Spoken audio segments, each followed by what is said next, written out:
Good afternoon, YouTube. This is Mark with Waist Deep Wade Fishing, Southwest Florida. How's everyone going out there? Hope everyone is doing well, staying happy, healthy, and safe.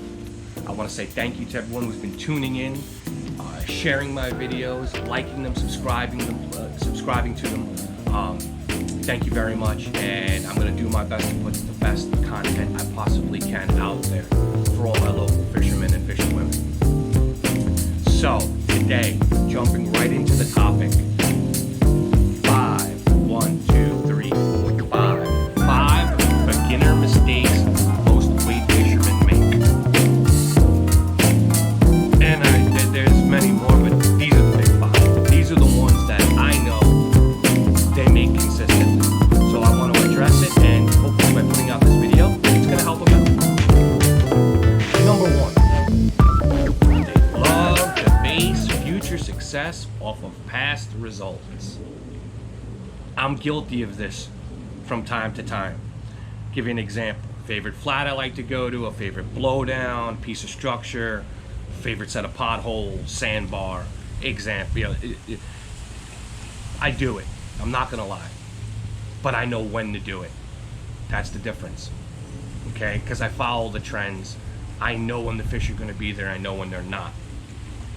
Now, for a newer person that's just getting into the wade fishing game and learning exactly how to do it, to do this proficiently, okay, you can't think just because the spot, that you're confident in this spot that it's always going to hold fish. Because what happens is, what do you do when the fish aren't there?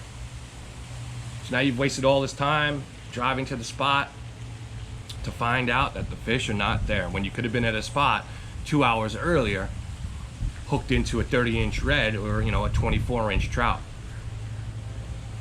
So remember, trends, variables, temperature, time of year, moon phase, tide, etc. Okay, even the presentation that you're using at that particular spot at that particular time will definitely have an effect on whether the fish is going to bite or not. Just because you caught them there, a week ago, doesn't mean you're going to catch them there today. All the variables come into factor. So I want to address that. It's very important. Keep a log in your brain, or even you write it down if you have to. Record it. Bring a recorder with you. When you caught them, what time of the year it was, what was the temperature, was it windy, was it cloudy, was the water choppy, was the water flat like glass? These are all variables. And if you want to consistently catch fish, don't make that mistake and keep thinking that, okay, this spot is good, so I'm going to keep going back to it. Because again, the fish are not always going to be there. And it's sad, but it's true. Because I have my spots that I love to go to, and sometimes I'm like, I go there and they're not there. So you live and you learn from the mistakes that you've made. Number 2, very, very, very important. Very important. Listen to the fish. What does that mean?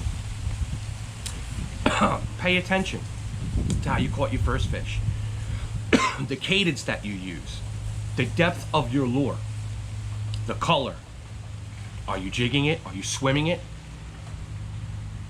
Okay. Are you moving it fast? Are you moving it slow? Are you letting it drop? Are you popping it once? Are you popping it twice? These are all different factors. Listen when you get to a spot and you catch your first fish. Pay attention.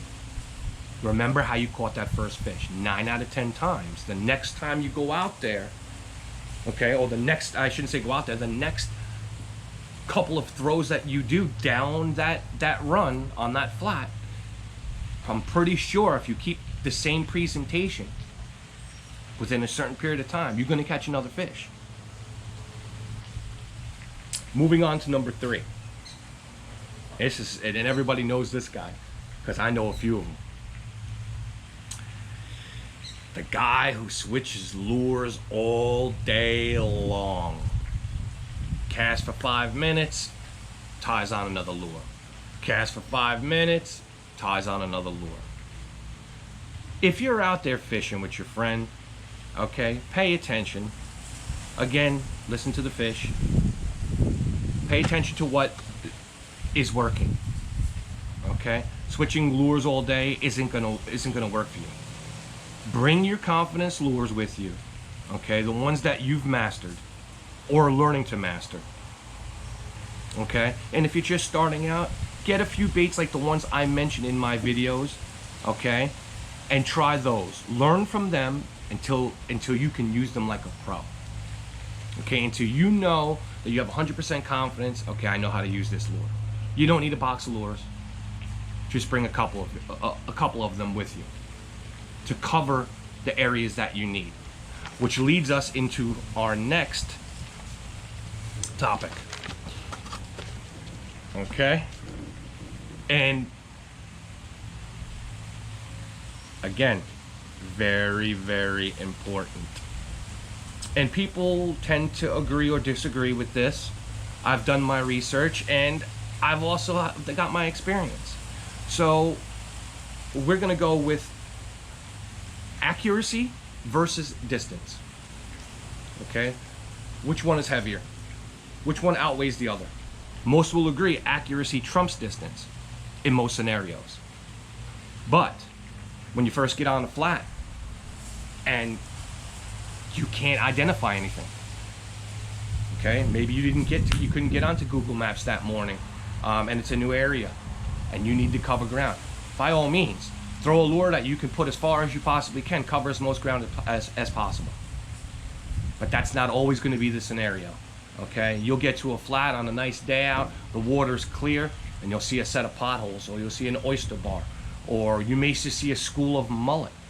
Okay, and you need to put that plug or that soft plastic, you know, say here's the fish and he's swimming like this, here's the mullet, okay, and you see that red behind him. You want to put that lure, you know, 3 foot in front of his nose, and you've got about 2 seconds to make that accurate cast. So I believe accuracy definitely outweighs distance. If you can't throw to a pothole when a red or a trout is laying in it on the first cast, well, that's going to cost you a lot of fish in your future. So get familiar with casting to targets and placing lures exactly where you need them to be. Practice, practice, practice. Go in your yard, see a tree, put an old junky lure on it, cast it, try to hit that tree. Keep doing that. Learn that bait. Learn to where you could put that bait wherever you need to put it. And also practice your long distance casting, because you're going to need that as well to cover ground. There's a time and a place and a variable for everything. So this leads us to number 5. And I believe number 1 in my book, but this is number 5 on the list. Most don't have a game plan. Okay? Time management is crucial. Get everything that needs to be done the night before. Rigging lures, spot location on Google Maps, trend rehash at the spot if you've been there before. Check the tides, check the weathers. Okay, check the weather. You know, do all that the night before so you're prepared. And if you happen to get there and things aren't what they say, you need to learn to adapt to all situations. So bring a selection to cover. Clear water, muddy water, choppy water. Okay?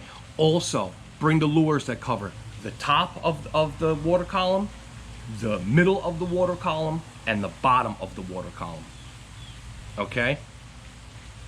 Always have a plan with you. Okay?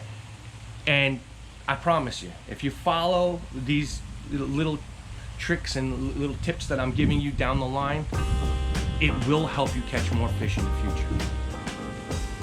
So if you liked what you heard today and you like what you saw, please give me a like, a share. Please subscribe to the channel so you can be tuned into my latest and greatest videos coming out in the future. And thank you for taking the time to show the appreciation towards the channel. My name is Mark. This is waist deep wade fishing, Southwest Florida. You know what you need to go do, right? Get out there and get you a yellowmouth. Till the next video, one love.